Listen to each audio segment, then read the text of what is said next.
ታዲያ ጌትነቱን በባርነት ታላቅነቱን በታናሽነት ኃያልነቱን በደካማ ሥጋ ሰውሮ የመጣበት ሁለተኛው ልደት አስደናቂ ነው። ማልቀስ ያስደንቃል፣ የሷ ደግሞ እሽሩሩ ብሎ ማባበል ያስደንቃል። የሱ መወለድ ያስደንቃል፣ የሷ መውለድ ያስደንቃል። የሱ ትትና ያስደንቃል፣ የሷ ልልና ያስደንቃል። በዓላት ጽድቅ የምንሰራባቸው እንጂ ኃጢአት የምንሰራባቸው ቀናት አይደሉም። የምንቀደስባቸው እንጂ የምንረክስባቸው ቀናት አይደሉም። አሁን ግን በዓላት የኃጢአት መገለጫዎች እየሆኑ መጥተዋል። ወባሪያም በሰማይ ፈለጉት እና ሰማይ ላይ የፈለጉትን ጌታ መሬት ላይ ሲያዩት ወሰላም በምድር ብለው አመሰገኑት። መሬት ላይ ያዩትን ደግሞ ሰማይ ላይ ሲያዩት ስብሐት ለእግዚአብሔር በሰማያት ብለው አመሰገኑት። በሰማይም በምድርም የታየ ግን በአንድ አካል በአንድ ባህሪ በተዋህዶ የተገለጠ አንዱ አካል ኢየሱስ ክርስቶስ ነው። ካህናት እያሉ ለእረኞች መገለጡ፣ ቤተ መቅደስ እያለ በበረት መወለዱ ያስደንቃል። ኤፍራጥስ ወደ ዘይት፣ ጤግሮስ ወደ ማር፣ ጊዮን ወደ ወተት፣ ኤፌሶን ወደ ወይንነት ተለውጠዋል። ወማየ ባሕርኒ ኮነ ታሊባ አይደል የሚለው ቅዱስ ያሬድ። ወንዙም እኮ ወተት ሆነ። በክርስቶስ መወለድ ምን ያልተደሰታል? የኔ መወለድ ለሕዝብ ሁሉ ታላቅ የምስራች መሆን አይችልም። የእናንተ መወለድ ለሕዝብ ሁሉ ታላቅ የምስራች መሆን አይችልም። ለቤተሰብ የምስራች ሊሆን ይችላል። የጌታ መወለድ ግን ለሕዝብ ሁሉ ታላቅ የምስራች። መልአክ ቢበድል መልአክን ለማዳን መልአክ አልሆነም። ሰው ቢበድል ግን ሰውን ለማዳን ሰው ሆነ። ለምን ብለው ቅር አልተሰኙም። ምክንያቱም መላእክቱ በእኛ ደስታ ይደሰታሉ። ታማችሁ ነበረ፣ መድኃኒት ሆኖ ተወልዶላቸዋል። ተርባችሁ ነበረ፣ የሕይወት እንጀራ ሆኖ ተወልዶላቸዋል። ተጠምታችሁ ነበረ፣ የሕይወት ውሃ ሆኖ ተወልዶላቸዋል። በጨለማ ውስጥ ነበራችሁ፣ ብርሃን ሆኖ ተወልዶላቸዋል። በሞት ጥላ ውስጥ ነበራችሁ፣ ትንሣኤ ሆኖ ተወልዶላችኋል አሉን።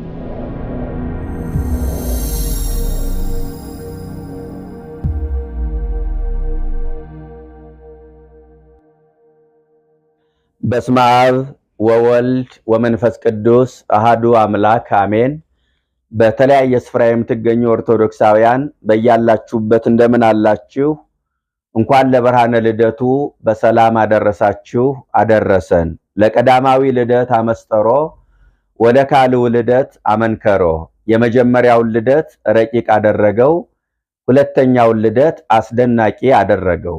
በዚህ ኃይለ ቃል ምስጢረ ልደቱን እንማማራለን። አስደናቂውን የጌታን ልደት ለተወሰኑ ደቂቃዎች እንማማራለን። የጌታ መወለድ የአንድ ተራ ሕፃን መወለድ አይደለም። 5500 ዘመን ሲጠበቅ የኖረ ተስፋ ነው። የጌታ መወለድ የፍቅር መወለድ ነው። የጌታ መወለድ የሰላም መወለድ ነው። የጌታ መወለድ የብርሃን፣ የሕይወት፣ የትንሣኤ መወለድ ነው። ይህንን ቃል የተናገረው ኢትዮጵያውያን ሊቃውንት ኢትዮጵያዊ ቄርሎስ በማለት የሚያወድሱት አባ ዘጊዮርጊስ ዘጋስጫ ነው። ሰርጎ ቤተክርስቲያን ነው። የቤተክርስቲያኒቱ ጌጥ። ቤተክርስቲያንን በድርሰት ካስጌጧት ሊቃውንት መካከል አንዱ አባ ዘጊዮርጊስ ዘጋስጫ ነው። የሌሊቱን ሰዓታት የደረሰ በተለይ ስለእመቤታችን ሆሄተ ብርሃን፣ አርጋኖን፣ እንዚራ ስብሐት የመሳሰሉ ድርሰቶችን የደረሰ ታላቅ ሊቅ ነው። ይህ ሊቅ ታዲያ ምን አለ? የመጀመሪያውን ልደት ረቂቅ አደረገው፣ ሁለተኛውን ልደት አስደናቂ አደረገው አለ። የኛ ቤተክርስቲያን ክርስቶስ ሁለት ልደት እንዳሉት ታምናለች። ቅዱስ ባስልዮስም ነአምን ክልኤተ ልደታተ፣ ሁለት ልደት እንዳለው እናምናለን ይላል። የመጀመሪያው ልደት ቅድመ ዓለም ያለ እናት ከአብ ተወልዷል። ሁለተኛው ልደት ደግሞ ከዘመን በኋላ ያለ አባት ከእመቤታችን ተወልዷል። አንዱ ክርስቶስ ሁለት ልደት አሉት። የመጀመሪያው ልደት የማይታይ፣ ሁለተኛው ልደት የሚታይ። የመጀመሪያው ልደት ዘላለማዊ፣ ሁለተኛው ልደት በዘመንና በቦታ ውስጥ የሆነ። የመጀመሪያው ልደት ረቂቅ፣ ሁለተኛው ልደት አስደናቂ። የመጀመሪያው ልደት በላይ፣ ሁለተኛው ልደት በታች። ሊቁ እንደነገረን ካልዕ ልደትከ ዘበላይሉ ወካልዕ ልደትከ ዘበታይቱ።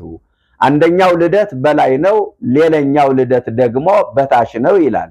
የመጀመሪያው ልደት በሰማይ፣ ሁለተኛው ልደት በምድር። ሊቁ አሁንም እንዲህ ይለናል፣ ካልዕ ልደትከ ዘበሰማይ ወካልዕ ልደትከ ዘበምድር። የመጀመሪያው ልደት በሰማይ፣ ሁለተኛው ልደት ደግሞ በምድር ይላል። ለቀዳማዊ ልደት ሐሰስክዎ ወይ ረከብክዎ፣ የመጀመሪያውን ልደት መረመርኩትኝ ነገር ግን አላገኘሁትም። ወለደ ሐራዊ ሐለይክዎ ዋንከርክዎ ሁለተኛው ልደት አሰብኩት አስቤም አልቀረው አደነኩት በማለት አባ ዘጊዮርጊስ ይናገራል። ስለዚህ የመጀመሪያው ልደት ረቂቅ አደረገው አለ። እውነት ነው። በስላሴ ዘንድ ተገልጦ በሰው ዘንድ ተሰውሮ የሚኖር ረቂቅ ልደት አባቱ ሳይቀድመው አባቱ ሳይበልጠው የሚገኝ ልጅ ምን አይነት ረቂቅ ልደት ነው እናንተ? ረቂቅ ማለት ምን ማለት መሰላችሁ? ከአይምሮ በላይ የሆነ በሰዎች አይምሮ ሊለካ ሊወሰን ሊመረመር የማይችል ነገር ረቂቅ ይባላል። አባቱ ሳይቀድመው አባቱ ሳይበልጠው የሚገኝ ልጅ፣ አባትነት ያልቀደመው ልጅነት፣ ይህ ልደት ምን አይነት ረቂቅ ልደት ነው እናንተ? በዓለም ቋንቋ አባት ሲቀድም ልጅ ሲከተል ነው አደለ? እርሱ ግን አብ አባት ስለሆነ ከወልድ አልቀደመም አልበለጠም። ወልድም ልጅ ስለሆነ ከአባቱ ተለይቶ ወደኋላ የታጣበት ጊዜ አልነበረም። ህልውናው ከአብ አልዘገየም። ይሄ ነው የመጀመሪያውን ልደት ረቂቅ ያሰኘው። በእርግጥም ረቂቅ ልደት። ከዛ ሁለተኛውን ልደት ግን አስደናቂ ያደረገው አለ። አሁን ጊዜ ወስደን ትኩረት ሰጠን የምናየው ሁለተኛውን አስደናቂውን ልደት ነው። የምናከብረውም ሁለተኛውን ልደት ስለሆነ ማለት ነው። አምላክ ሰው የሆነበት፣ ረቂቁ ግዙፍ የሆነበት፣ ልዑሉ ትሑት የሆነበት፣ ኃያሉ ደካማ የሆነበት ሁለተኛው ልደት አስደናቂ ነው ወገኖቼ። እግዚአብሔርነቱን በሰውነት፣ ታላቅነቱን በታናሽነት፣ ኃያልነቱን በደካማ ሥጋ፣ ጌትነቱን በባርነት ሰውሮ የመጣበት ሁለተኛው ልደት አስደናቂ ነው። እግዚአብሔር መሆንን ማን ይጠላል ብላችሁ ነው? ሰው መሆንን ግን ማን ይፈልጋል? ክርስቲያኖች ጌታ መሆንን ማን ይጠላል? ሎሌ መሆንን ማን ይፈልጋል? ኃያል መሆንን ማን ይጠላል? ደካማ መሆንን ማን ይፈልጋል? ልዑል መሆንን ማን ይጠላል? ትሑት መሆንን ግን ማን ይጠላል? ታላቅ መሆንን ማን ይጠላል? ታናሽ መሆንን ማን ይፈልጋል? ታዲያ ጌትነቱን በባርነት፣ ታላቅነቱን በታናሽነት፣ ኃያልነቱን በደካማ ሥጋ ሰውሮ የመጣበት ሁለተኛው ልደት አስደናቂ ነው አለ። ይገርማል። ትናንትና እግዚአብሔር ብዙ ድንቅ ነገሮችን አድርገዋል። ዛሬም እያደረገ ነው፣ ወደፊትም ያደርጋል። ከድንቆች በላይ ድንቅ ግን ምን እንደሆነ ታውቃላችሁ? ሰማይና ምድር የማይወስነው አምላክ በማኅፀነ ማርያም መወሰኑ ያስደንቃል። ሰማይ ዙፋኑ፣ ምድር የእግሩ መረገጫ የሆነችለት ጌታ የአስራ እምባ አንዲት ታናሽ ብላቴና ማኅፀን የዕለት ጽንስ ሆኖ ማደሩ ያስደንቃል። የ15 ዓመት ብላቴና እንድትሸከመው መፍቀዱ ያስደንቃል። የእግዚአብሔር ልጅ የሰው ልጅ ተብሎ መጠራቱ ያስደንቃል። እናንተ ጠፈር ላይ ስለወጡ ሰዎች ትደነቃላችሁ እንዴ? ከዚህ በላይ የሚያስደንቀው ባለ ዙፋኑ ባለ በረስ ሲሆን ማየት ያስደንቃል። እኛን ወደ ሰማይ ሊያወጣ እሱ ወደ መሬት መውረዱ ያስደንቃል። እኛ በክብር ዙፋን ላይ እንድንቀመጥ እሱ በውርደት በረት መጣሉ ያስደንቃል። እኛ ከመላእክት ጋር እንድንዘምር እሱ በእንስሳት በረት ማደሩ ያስደንቃል። ኃያል አምላክ የዘላለም ኃያል አምላክ ሕፃን ሆኖ ሲወለድ ማየት ያስደንቃል። የዘላለም አባት አንድ ተብሎ ዘመን ሲቆጠርለት ማየት ያስደንቃል። እናንተ ሁለተኛው ልደት አስደናቂ ነው ያልኳችሁ ለዚህ ነው። ዝም ብሎ አስደናቂ ነው ብለን እንዴት ማለፍ እንችላለን? አስደናቂ ያሰኘው ነገር ምንድነው? እሱን ነው እያየን ያለን ወገኖቼ። ዓለምን የሚመግብ ጌታ ከአንዲት ታናሽ ብላቴና ምግብ ሲለምን ማየት ያስደንቃል። ዓለምን የሚመግበው ጌታ ከአንዲት ታናሽ ብላቴና ምግብ ፈልጎ ማልቀስ ያስደንቃል። የሱ ማልቀስ ያስደንቃል። የሷ ደግሞ እሽሩሩ ብሎ ማባበል ያስደንቃል። የሱ መወለድ ያስደንቃል። የሷ መውለድ ያስደንቃል። የሱ ትትና ያስደንቃል። የሷ ልልና ያስደንቃል። ይገርማል። ሁለተኛው ልደት አስደናቂ ያደረገው አለ። ወስቋላ ባህሪያችን ገንዘብ ያደረገበት ሁለተኛው ልደት ያስደንቃል። የተናቀ ማንነታችን ያከበረበት ሁለተኛው ልደት ያስደንቃል። ጎርጎርዮስ የተባለ ሊቅ ምን አለ? ቀዳሚስ ወሀበነ አርአያሁ ክብርተ ወደሃሪስ ነሳ ሥጋ እስርተ ይላል። በመጀመሪያ ክብርት ምሳሌውን ሰጥቶ ፈጠረን፣ በኋላ ግን ጎስቋላ ባህሪያችን ገንዘብ አደረገ አለ። ክብርት ምሳሌውን ሰጥቶ ፈጠረን። በመጀመሪያ ሰው ማንን ይመስላል ቢባል እግዚአብሔርን ይመስላል። መላእክት እግዚአብሔርን መስለው አልተፈጠሩም። ፀሐይ፣ ጨረቃ፣ ከዋክብት፣ ሌሎችም ፍጥረታት እግዚአብሔርን መስለው አልተፈጠሩም። ሰው ግን በእግዚአብሔር መልክ ተፈጠረ። ከእሑድ እስከ ዓርብ የተፈጠሩ ፍጥረታት 22 ናቸው። 21ዱን ስነ ፍጥረት እስኪፈጥር ድረስ እግዚአብሔር ይህን ቃል ሰወረው። ምን የሚለውን ቃል? ሰውን በመልካችን እንደ ምሳሌያችን እንፍጠር የሚለውን ቃል ሰወረው። 22ኛው ላይ ግን ምን አለ? ሰውን እንደ ምሳሌያችን በመልካችን እንፍጠር አለ እግዚአብሔር። እናንተ መላእክት እኮ እግዚአብሔርን አይተውት አያውቁም ነበረ። በአዳም በኩል ግን እግዚአብሔርን አይተውታል። ለምን? አዳም ወይም ሰው እግዚአብሔርን መስሎ ስለተፈጠረ እና ሰው ግን እግዚአብሔርን መምሰል አቃተው። በሰራው ኃጢአት ባህሪው ጎሰቆለ፣ መልኩን አጣ፣ እግዚአብሔርን መምሰል አጣ። ሰው እግዚአብሔርን መምሰል ቢያቅተው፣ እግዚአብሔር ግን ሰው ሆኖ ሰው መስሎ ወደ ዓለም መጣ። ተወልደ በአምሳሊከ ከመ ይለድከ በአምሳሊሁ፣ አስመስሎ የወልድ ዘንድ እሱ አንተን መስሎ ተወለደ ይላል እና የጎስቋላ ባህሪያችን ገንዘብ ያደረገበት የተናቀ ማንነታችን ያከበረበት ሁለተኛው ልደት ያስደንቃል። ክርስቲያኖች ልደቱን ስታከብሩ ምን ትዝ ይላችኋል? ምንድነው ትዝ የሚላችሁ? እባካችሁ ጥቃቅኑ ነገር ታላቁን ምስጢር እንዳይሸፍንብን፣ መብሉ፣ መጠጡ፣ ዘፈን፣ ጨዋታው እሱ ነው ትዝ የሚላችሁ። እሱ ችግር የለውም፣ የባህላችን አንዱ መገለጫ ነው። ከዛስ ሲያልፍ ምንድነው ትዝ የሚላችሁ? ፈረንጆች ያመጡብን የሚብለጨለጨው ነገር እሱ ነው ትዝ የሚላችሁ?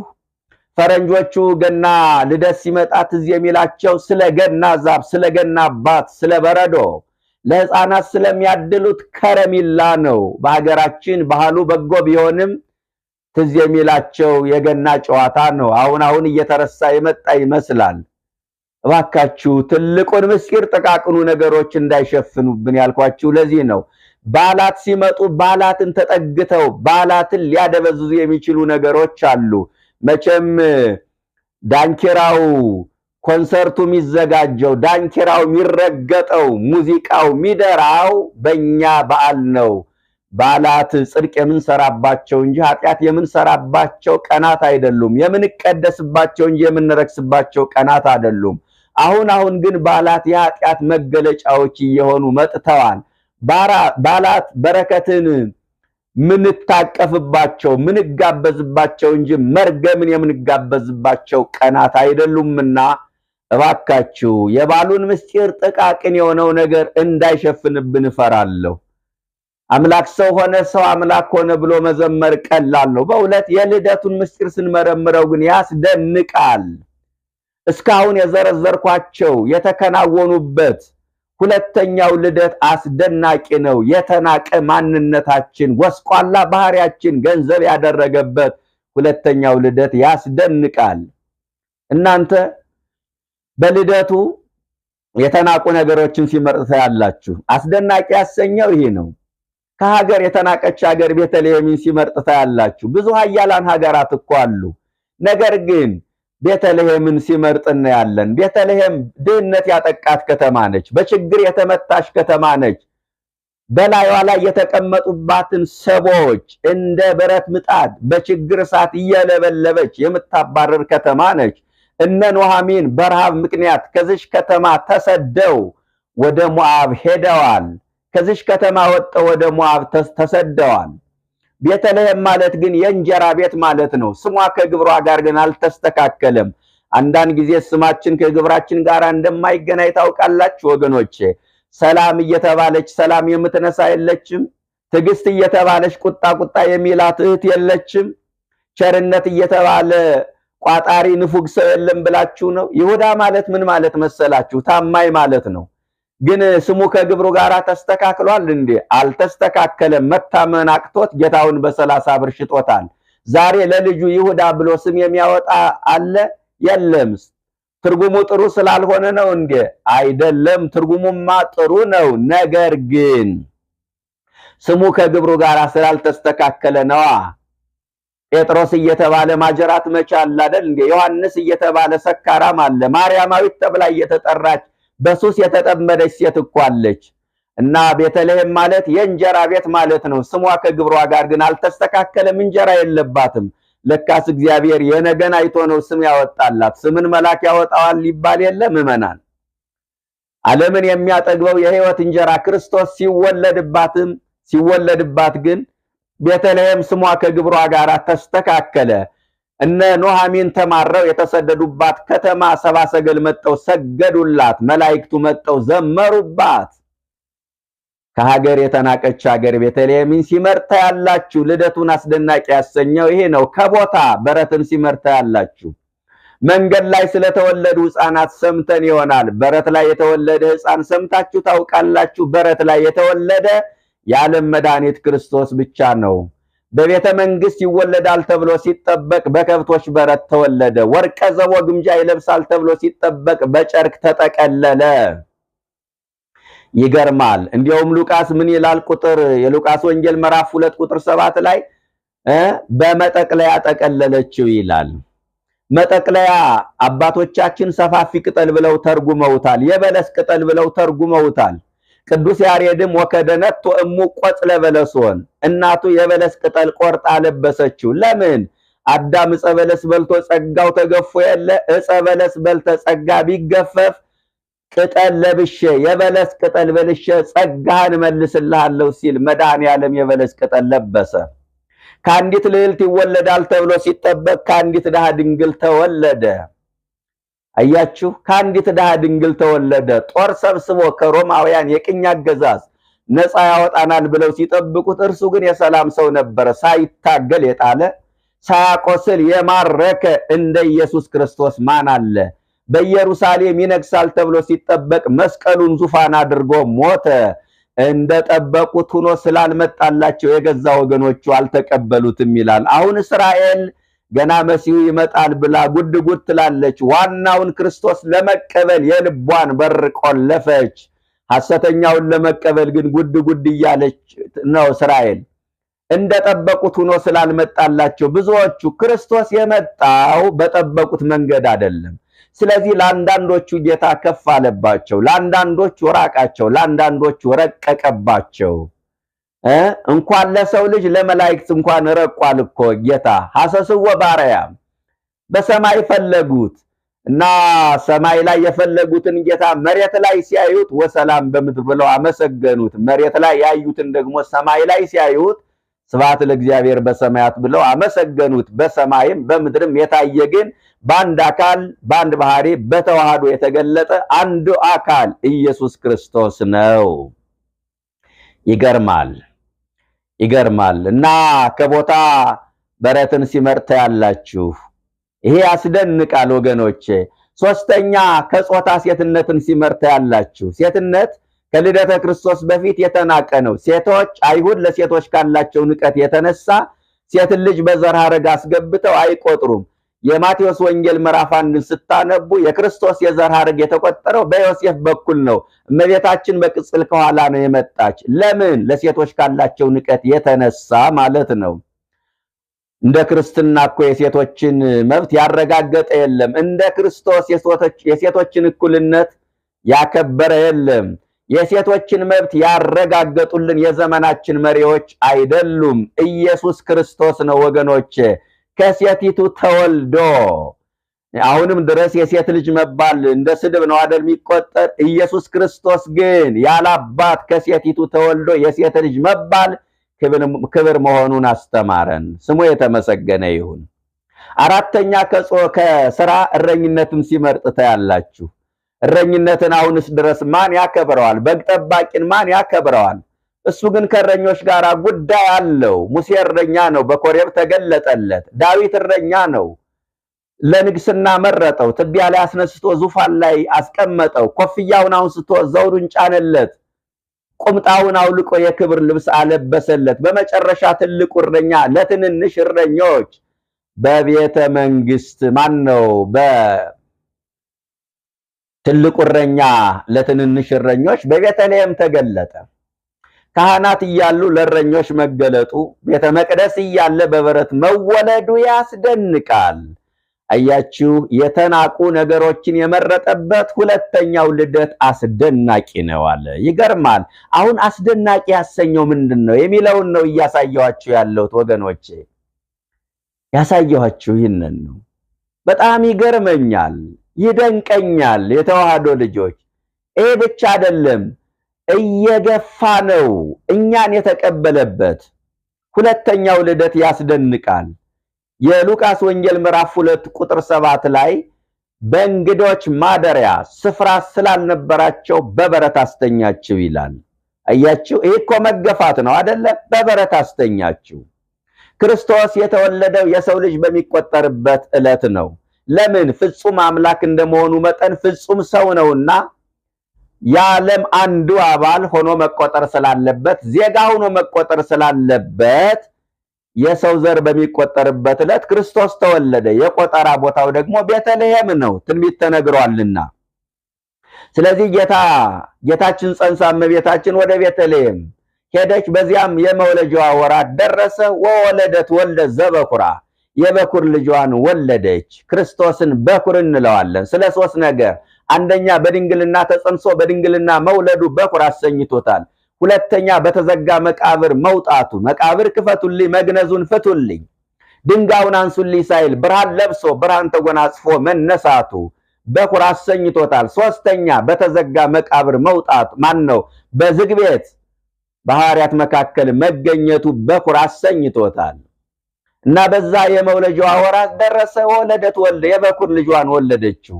በእንግዶች ማደሪያ ስፍራ ስላልነበረ በበረት አስተኛችው። ለጊዜው ቤተልሔም በእንግዶች ተጨናንቃለች እና ስፍራ የለም ማደሪያ የለም ተባለች እመቤታችን። ፍጻሜው ግን ዓለም በራሱ የእንግዶች ማደሪያ ነች። የእንግዶች ማደሪያ ነች። ይህች ዓለም በእንግድነት የምንኖርባት ምድር ነች። ወነግድ ከመ ኩሉ አበዌ አይደል ያለ ዳዊት፣ እንደ አባቶቼ ለዚህ ምድር እንግዳ ነኝ አለ። አዎ ሞት የሚባል ቪዛ እስኪመታልን ድረስ አይደለም እንጠብቀው። አንዱ 30 ዓመት ሌላው 70 ዓመት ሌላው 40 ዓመት ሊጠብቅ ይችላል። እንግዶች ነን እና በእንግዶች ማደሪያ ስፍራ ስላልነበራቸው ስፍራ ተይዟል ስላሏት እመቤታችን ወደ እንስሳት በረት ሄደችና እንዲያው ቢናገሩ ምን እንደሚሉ ታውቃላችሁ? አይመችም እንጂ ከተመቸ ከኛ ጋር ተወለድ ያሉት ይመስላል። ተቀበሉት እንስሳቱ። ሰዎች የገፉትን ጌታ እንስሳቱ ተቀበሉት። ሰዎች ስፍራ የለም ስፍራ የለም ብለው በር ዘጉበት። እንስሳቱ ግን ትንፋሻቸውን ገበሩለት። የመጣላቸው ሰዎች በር ዘጉበት። ያልመጣላቸው እንስሳት ግን ተቀበሉት። የመጣላቸው ሰዎች ረገሙት። ያልመጣላቸው መላእክት ዘመሩለት። እየገፋ ነው ተቀበለን፣ እየጠላ ነው ወደደን፣ እየናቅ ነው አቀረበን፣ አከበረን። እየጠላ ነው ወደደን፣ እየራቅ ነው አቀረበን። ይህ ሁለተኛው ልደት አስደናቂ ያሰኘው ይሄ ነው። በመገፋት ውስጥ እየገፋ ነው የሚቀበለን። ምን አይነት ፍቅር ነው! ይህ ያስደንቃል፣ በእውነት ያስደንቃል። የተዋህዶ ልጆች በመጨረሻ ላነሳላችሁ የምፈልገው ፍጥረት የተደሰተበት በመምጣቱ ፍጥረቱ የተደሰተበት ሁለተኛው ልደት አስደናቂ ነው። ቅዱስ ኤፍሬም ምን ይላል? ወበምጽአትከ ተፈስሐ ኩሉ ዓለም፣ በመምጣትህ ፍጥረት ሁሉ ደስ ተሰኘ። በክርስቶስ መምጣት ያልተደሰተ የለም ከዲያብሎስና ከሰራዊቱ ከሄሮድስ በስተቀር። አዎ ሰማይና ምድር በክርስቶስ መወለድ ተደስተዋል። ኮከብ ተደስቷል። ሰብአ ሰገልን እየመራ ያመጣ ኮከብ አይደለ? እንኳን የሰው ልጅ ግዛን የሌላቸው ፍጥረታት ሳይቀር ተደስተዋል። እንዴ ሌሎቹ ፍጥረታት ሳይቀር እንዴ! በጣም የሚገርም እኮ ነው። በክርስቶስ መወለድ 4 ወንዞች እኮ ተለውጠዋል። ወደ ማርነት፣ ወደ ወይንነት፣ ኤፍራጥስ ወደ ዘይት፣ ጤግሮስ ወደ ማር፣ ጊዮን ወደ ወተት፣ ኤፌሶን ወደ ወይንነት ተለውጠዋል። ወማየ ባሕርኒ ኮነ ታሊባ አይደል የሚለው ቅዱስ ያሬድ። ወንዙም እኮ ወተት ሆነ። በክርስቶስ መወለድ ምን ያልተደሰታል በእውነት። እና በመምጣት ፍጥረት ደስ ተሰኘ። በዋናነት ፍጥረት የተባሉ መላእክት ናቸው። ትንቢቱ ለመላእክት ተገልጧል። መላእክት ለነቢያት ነግረዋቸዋል። እና ጌታ ይወርዳል ይወለዳል ብለው ይመኙ ነበረ። ያ ተደርጎላቸው መላእክት በአጭር ቁመት በጠባብ ደረት ተወስኖ አይተነው ስብሐት ለእግዚአብሔር በሰማያት ብለን አመስግነነው በክብር ላይ ክብር በጸጋ ላይ ጸጋ ባገኘን እያሉ ይመኙ ነበረ። ተደርጎላቸው ደስ ተሰኝተዋል። የተወለደው ለኛ የተደሰቱት እነሱ ናቸው። እንዲያውም ተወልዷል ብለው የነገሩን ቅዱሳን መላእክት ናቸው። የሉቃስ ወንጌል ምዕራፍ 2 ከቁጥር 9 ጀምሮ አንብቡት። ለሕዝብ ሁሉ የሚሆን ታላቅ የምስራች እነግራቸዋለሁ አለ መልአኩ በቤተልሔም ላሉ እረኞች። ለሕዝብ ሁሉ የሚሆን ታላቅ የምስራች እነግራቸዋለሁ። እናንተ የኔ መወለድ ለሕዝብ ሁሉ ታላቅ የምስራች መሆን አይችልም። የእናንተ መወለድ ለሕዝብ ሁሉ ታላቅ የምስራች መሆን አይችልም። ለቤተሰብ የምስራች ሊሆን ይችላል። የጌታ መወለድ ግን ለሕዝብ ሁሉ ታላቅ የምስራች ነው። በነገራችን ላይ ሁሉን የሚያግባባ ደስታ የለም። ሁሉን የሚያስደስት የምስራች የለም።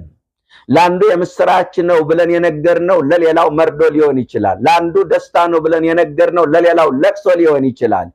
የጌታ መወለድ ግን ለሕዝብ ሁሉ ታላቅ የምስራች ነው። የምስራቹ ለእመቤታችን ብቻ አይደለም። ይህንን ተረዱ ምዕመናን፣ ተረዱ። በጣም ነው የሚደንቀው። የጌታ መወለድ ለሕዝብ ሁሉ ታላቅ የምስራች ነው። አሁን ያንን የምስራች ሕዝቡ ይጠብቅ ነበረ፣ ይናፍቅ ነበር። አሁን የምስራች የለም። ሰው የምስራች ለማየት ከቦታ ቦታ ይዞራል፣ ከሀገር ሀገር ይንከራተታል፣ የዜና አውታር ይቀያየራል፣ ቻናል ይጎረጎራል። የምስራች የለም። የምናየው እልቂት ነው፣ የምናየው ሰቆቃ ነው፣ የምንሰማው መርዶ ነው። አንዱ ፈተና ሲያልፍ ሌላው ፈተና ይመጣል። አንዱ ችግር ሲያልፍ ሌላው ችግር ይመጣል። አንዱን ጉድ ብለን ሳንጨርስ ሌላ ጉድ እንሰማለን። በአንዱ መከራ ተገርመን ሳናበቃ ሌላ መከራ ይጠብቀናል። የምስራች የለም። ይሄ የምስራች ግን ትካዜን የሚያርቅ ሐዘንን በደስታ መለወጥ የሚችል የሚያጽናና ታላቅ የምስራች ነው። እናንተ የዳቦ ዋጋ ቀነሰ ቢባል ለሕዝብ ሁሉ ታላቅ የምስራች ሊሆን አይችልም። ለድሆቹ የምስራች ሊሆን ይችላል፣ ለሀብታሞቹ ግን ጉዳያቸው አይደለም። የመድኃኒት ዋጋ ቀነሰ ቢባል ለበሽተኞቹ የምስራች ሊሆን ይችላል፣ ለጤነኞቹ ግን የምስራች ሊሆን አይችልም። ይሄን ያህል ሺህ ሰው ይሄን ያህል ብዙ ሰው የሚይዝ ስታዲየም ተገነባ ቢባል ለሕዝብ ሁሉ ታላቅ የምስራች ሊሆን አይችልም። ለወጣቱ የምስራች ሊሆን ይችላል። ኪራይ ላይ ሶል ለሚሉ እናቶች ግን ጉዳያቸው አይደለም። ስታዲየም ተገነባ አልተገነባ። የነዳጅ ዋጋ ቀነሰ ቢባል ለሕዝብ ሁሉ የምስራች ሊሆን አይችልም። ላላቸው ምናቸውም አይደለም። ታዲያ ለሕዝብ ሁሉ ታላቅ የምስራች ምንድነው ካላችሁ፣ ዛሬ በዳዊት ከተማ መድኃኒት እርሱም ክርስቶስ ተወልዶላቸዋል። ትልቁ የምስራች ይሄ ነው። አያችሁ፣ ቢጣላን መላእክቱ ተጣልተውን ነበረ። ጌታ ቢጣላን ተጣልተውን ነበር። ቢታረቀን ታረቁን። ተወልዶላቸዋል እንኳን ደስ ያላችሁ ብለው ነገሩን። መልአክ ቢበድል መልአክን ለማዳን መልአክ አልሆነም። ሰው ቢበድል ግን ሰውን ለማዳን ሰው ሆነ። ለምን ብለው ቅር አልተሰኙም። ምክንያቱም መላእክቱ በእኛ ደስታ ይደሰታሉ፣ በሐዘናችን ያዝናሉ። ወይ ሬዩ ትፍሲተ እንተ ትከውን ለካላን ከመዚያሆሙ ይእቲ። ሰዎች ደስ ይላቸው አይተው ያ ደስታ የራሳቸው እንደሆነ አድርገው ይቆጥሩታል። አንዳንድ ጊዜ እኛ በሰዎች ደስታ እንከፋለን፣ በሰዎች የኑሮ መስተካከል እንበሳጫለን። መላእክት ግን በሐዘናችን ያዝናሉ፣ በደስታችን ይደሰታሉ። ተወልዶላቸዋል ብለው የምስራቹን ነገሩን። የተወለደው ለኛ የምስራቹን የነገሩን ግን ቅዱሳን መላእክት ናቸው። ሰውን ምን ያህል ወደደው እናንተ? ሰውን ምን ያህል ነው የወደደው? በጣም ይገርማል። ተወልዶላችኋል አሉ። ታማችሁ ነበረ፣ መድኃኒት ሆኖ ተወልዶላችኋል። ተርባችሁ ነበረ፣ የሕይወት እንጀራ ሆኖ ተወልዶላችኋል። ተጠምታችሁ ነበረ፣ የሕይወት ውሃ ሆኖ ተወልዶላችኋል። በጨለማ ውስጥ ነበራችሁ፣ ብርሃን ሆኖ ተወልዶላችኋል። በሞት ጥላ ውስጥ ነበራችሁ፣ ትንሣኤ ሆኖ ተወልዶላችኋል አሉን። ይገርማል። የመጀመሪያውን ልደት ረቂቅ አደረገው፣ ሁለተኛውን ልደት አስደናቂ አደረገው። ይህ ሁሉ ምስጢር የተከናወነበት፣ የተናቁ ነገሮችን ያከበረበት ይህ ሁለተኛው ልደት አስደናቂ ነው።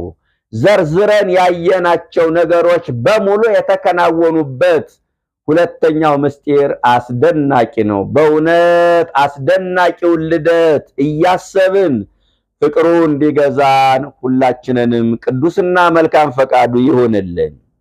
አዎ ልደቱን ስናከብር የተናቁ ነገሮችን ሲመርጥ አይተናል ብለናል እና ዓለም የናቀቻቸው በኑሮ በኢኮኖሚ ዝቅተኛ የሆኑ ብዙ ድሆች አሉና ባሉን ስናከብር እነሱን ማሰብ ይገባናል። ለምን ጌታ በልደቱ የተናቁ ነገሮችን መርጧል እና በጉርብትና በተለያየ ስፍራ ዓለም የናቀቻቸው ሰዎች አሉ። እንጀራ ብሏቸው ዳቦ ገዝታችሁ ስጧቸው። ባልን ባል የሚያሰኘው ከድሆች ጋር ማሳለፍ ሲቻል ነው። አሁን መንገድ ላይ የተቀመጡ አደባባይ የወጡ በየተቋማቱ የተጠለሉ ብዙ ረሃብተኞች አሉ። አንዳንዶቹ ደግሞ የሰው ፊት እሳት ሆኖባቸው ቤት ውስጥ በረሃብ ይሰቃያሉና ከድሆች ጋራ ባሉን ማሳለፍ ይገባናል። ከባሉ ረድኤት በረከት ሁላችንንም ያሳትፈን። ወስብሐት ለእግዚአብሔር።